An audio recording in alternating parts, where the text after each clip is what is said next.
Ол мені қатты жақсы көрем дейтін басында бұл сөздер жүрекке жылы тиетін.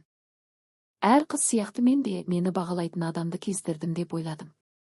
Ерлан алғаш танысқанда өте сабырлы көрінді. Артық сөйлемейтін. Бірақ әр сөзі нақ, сенімді. Оның жанында өзімді қауіпсіз сезіндім. Алғашқы аптада ол маған үйреніп қалғанын айтты. Сенсіз біртүрлі боп қалам дейтін.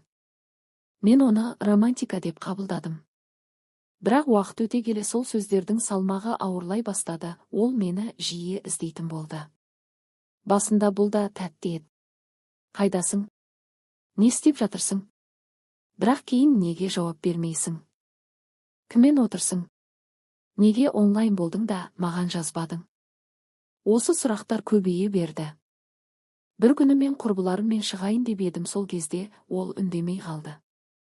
Кешке қарай хабарласты. Даусы салқын. Саған мен емес, басқалар маңыздырақ па? Мен түсінбей қалдым. Жоқ, жай ғана достарыммен кездескім келді, маған айтпайсың ба? Сол жерде бірінші рет өзімді кінәлі сезіндім. Бірақ не үшін түсінбедім. Сол күннен бастап мен өзгердім. Қайда барсам да оған есеп беретін болдым. Қайда отырсам да телефонды қолымнан тастамайтын болдым. Себебі жауап бермесем жанжал. Бір күні сол бір күн барлығын өзгертті. Таңертең бәрі жақсы басталды. Бірақ түске дейін бірінші жанжал болды. Себебі мен оның хабарламасын 10 минут кеш көрдім. Сен мені елемейсің, деді ол. Мен ақталдым. Түсіндірдім. Бірақ ол тыңдамады. Бір сағаттан кейін екінші жанжал. Бұл жолы менің күліп отырған видеом үшін. Сен маған ондай күлмейсің, кешке дейін 7 рет жанжал. Сол күні мен шаршадым. Жылап отырып, бұл махаббат емес дедім. Ол үндемеді. Бірақ көзінен бір нәрсе байқалды.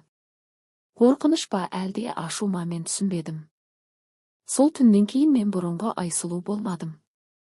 Мен өзімді жоғалта бастадым. Күлуім азайды.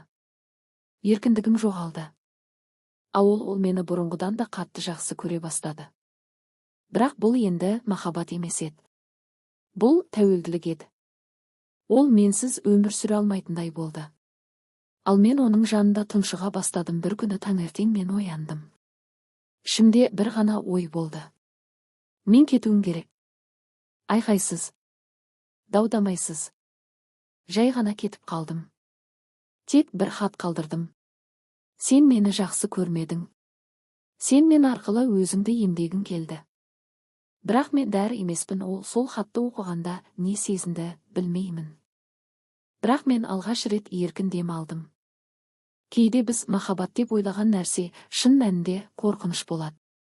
Ал құмарлық әрдайым бақыт әкелмейді. Кейде ол адамды өзінен айыратын тәуелділікке айналады.